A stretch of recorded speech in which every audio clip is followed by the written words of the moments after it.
기도는 오직 말씀으로부터 시작하는 것입니다. 어떤 분은 말씀과 기도는 동등한 관계라고 말하기도 합니다. 아닙니다. 기도는 오직 하나님의 말씀으로부터 시작되다가 말씀으로부터 동기화되지 않은 기도는 잘못된 기도입니다. 기도와 말씀의 관계를 보여주는 성경 말씀은 두 가지입니다. 너희가 내 안에 거하고 내 말이 너희 안에 거하면 구하라 그리하면 이루리라. 무엇이든지 구하는 바를 그에게서 받나니 이는 우리가 그의 계명을 지키고 그 앞에서 기뻐하시는 것을 행함이라요. 한일서. 주님의 말씀이 우리 안에 거하면 무엇이든지 구하는 대로 응답받는 놀라운 역사가 있습니다. 바로 주님의 말씀이 우리 안에 거할 때입니다.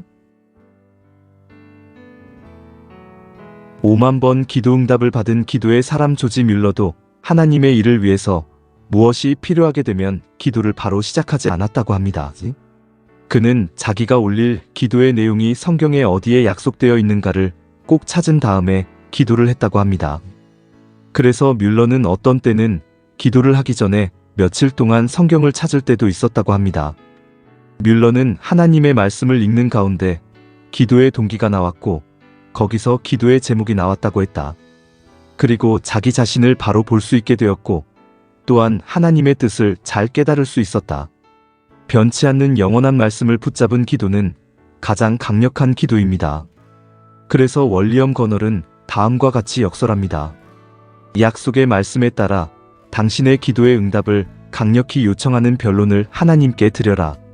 이 약속은 신앙의 근거로서 신앙이 강해지면 열심도 더해지고 이러한 열심은 즉각 기도로 이어지고 그 기도는 항상 승리로 보상받을 것이다.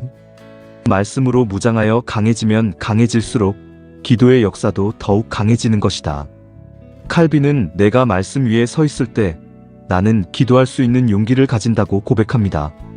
너무 바빠서 기도합니다. To busy not to pray라는 책에서 빌 하이벨스도 이렇게 역설합니다.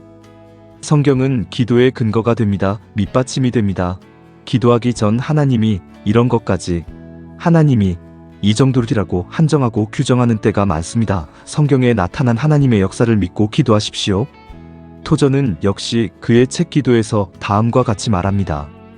기도가 계속 응답되지 않을 때 하나님과 그분의 말씀으로부터 멀어지거나 스스로의 노력으로 응답에 영향을 미치려고 시도하기 시작한다.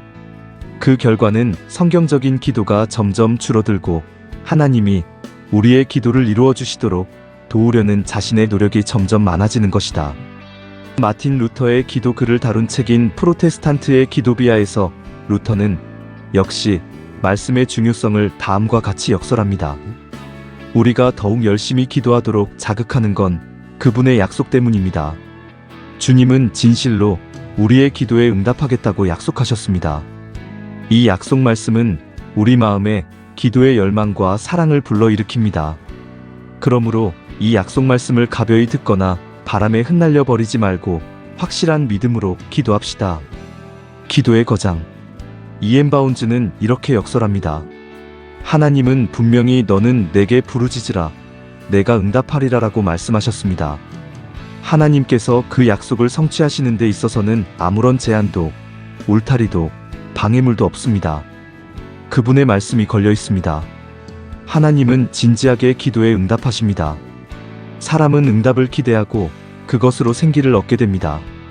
거짓말을 하지 않으시는 하나님은 반드시 응답을 하십니다. 그분은 진정으로 기도하는 사람의 기도에 응답하려는 의무를 기꺼이 지십니다. 웨스터민스터 대요리 문답에서 기도를 위한 지침으로 하나님이 우리에게 전체 말씀을 주셨다고 언급되어 있습니다. 영성과 목회에서 오성춘 교수는 말씀을 따라 구하고 말씀 자체가 기도가 되고 말씀을 뜻을 실천하기 위하여 기도하는 기도인 말씀의 기도는 하나님께서 무엇을 구하든지 응답하는 만사형통의 기도이다라고 말합니다. 존 스토트는 우리에게 기도할 충분한 이유와 그분이 들으시고 응답하실 것이라는 확신을 주는 것은 오직 그분의 약속들이다 라고 말합니다. 칼빈은 말합니다. 하나님의 말씀 위에 기초하게 될 때에 우리는 참으로 담대하게 기도를 드릴 수 있게 됩니다. 우리가 하나님의 은혜의 보좌 앞으로 나아갈 때 겁을 먹으면 기도가 더럽혀지고 하나님의 이름이 손상을 입습니다. 누가복음 1장 73절 이하. 하나님은 자신의 약속들 때문에 마치 자기가 우리에게 채무자이신 것처럼 우리 앞에 계심을 우리는 알아야 합니다. 시편 119편 58절. 우리가 기도하는 데 필요한 말들을 공급받을 수 있도록 성경의 약속들을 묵상할 것을 칼빈은 강권하며 성령에 대하여 기도의 형식들을 우리에게 주술해주는 분으로 이해하고 있습니다. 하나님은 우리의 기도가 뜨겁게 하기 위해서 우리에게 말씀을 집어넣어 주신다는 사실에 칼빈은 주목하고 있습니다. 그래서 그는 간주하기를 성령께서 말씀을 가지고 기도의 형식들을 성도들의 입에 넣어 주신다는 사실로 미루어 그러한 형식들을 사용하는 것은 무익하지 않다고 했습니다. 칼빈은 말씀을 기초로 한 믿음을 가리켜서 기도의 어머니라고 하고 말씀에서 멀어지는 기도는 즉시 부패하게 된다고 강조했습니다. 기도가 하나님의 말씀 위에 기초하여 시작되고 그 말씀에 의하여 성령께서 기도의 틀을 만들어주시는 까닭의 말씀에 의하여 제한된다고 하는 것은 당연할 것입니다. 하나님의 말씀이 기도를 시작하기 전에 선행하고 동기를 제공해야 할 뿐만 아니라 우리의 기도는 그것을 방향과 세부적인 사항에서 바로 그 말씀에 의하여 지배되고 억제되어야 한다고 칼빈은 강조합니다. 스펄전 목사는 다음 주석을 좋아했다고 합니다. 성령은 우리를 위하여 기도문을 작성하시고 성자 예수님은 우리를 위하여 기도문을 제출하시고 성부 하나님 아버지는 기도를 들으신다. 성삼위일체가 우리의 기도를 도우시는데 우리가 기도를 못하는 이유가 무엇이냐? 삼위 하나님께서 여러분의 기도를 도우십니다. 여러분들이 기도를 못할 이유가 없습니다. 삼위 하나님의 도움을 기억하며 힘을 내어 기도하시기 바랍니다. 칼빈에게는 기도에는 대전제가 있어야 한다는 기본 입장이 있었습니다. 그것은 기도의 중보자 되시는 그리스도는 또한 성육하시는 말씀이셨습니다. 그러므로 말씀이 앞서지 않으면, 즉 말씀에 근거되지 않은 기도, 이를테면 말씀과는 역행하면서라도 어떻게 해서든지 스스로를 독려하려고 하는 기도는 잘못된 기도가 된다는 것입니다. 그러나 주어진 말씀 로고스에 대한 긍정과 신뢰에 기초한 기도는 성령의 도우심을 통하여 바르게 이루어질 수 있다고 보았습니다.